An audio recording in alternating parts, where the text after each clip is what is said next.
স্যারের আস্তে আস্তে যাও।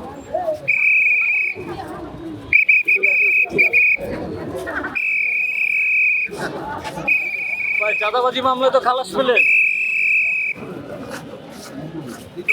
হ্যাঁ, আচ্ছা, আচ্ছা, আচ্ছা। পাশে থাকো।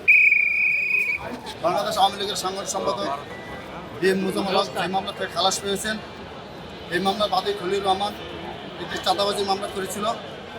এই চাঁদাবাজির মামলায় আজকে মহানগর দায়রা অতিরিক্ত 14-তে এই আদেশ দেয় এবং বাদী এখানে উপস্থিত ছিল।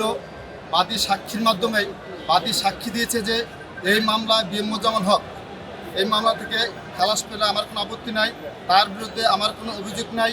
সে আরও বলেছে যে বি.এম. মোজাম্মেল হকের বিরুদ্ধে এই মামলাটি আমি করতে চাই নাই। কিছু ফ্যাসিস্ট তাকে জোরপূর্বক অন্যায়ভাবে এই বি.এম. মোজাম্মেল হকের বিরুদ্ধে একটি মিথ্যা চাঁদাবাজি মামলা দায়ের করেছে। বাদী আরও বলেছে আমি এই মামলায় 300 থেকে 350 আসামি করে একটি মামলা করতে বাধ্য হয়েছি, কারণ চাপে পড়ে আমাকে অনেকে চাপ দিয়েছে এই মামলা করার জন্য। আদালতের ভিতরে দেখলাম ভিডিও কলে তাকে কথা বলতে, কার সাথে কথা বলেছে এবং কি বলেছে? না, আদালত ভিডিও এমন কোনো কথা হয় নাই। এই বিষয়ে আসলে আমি জানি না কে কথা বলছে, আমি জানি না। বিচারক বলেছে যেহেতু তার বিরুদ্ধে কোনো অভিযোগ নাই, বাদীর কোনো অভিযোগ নাই, সেই সূত্র মধ্যে তাকে ব্যক্তিগত খালাস প্রদান করা হয়েছে।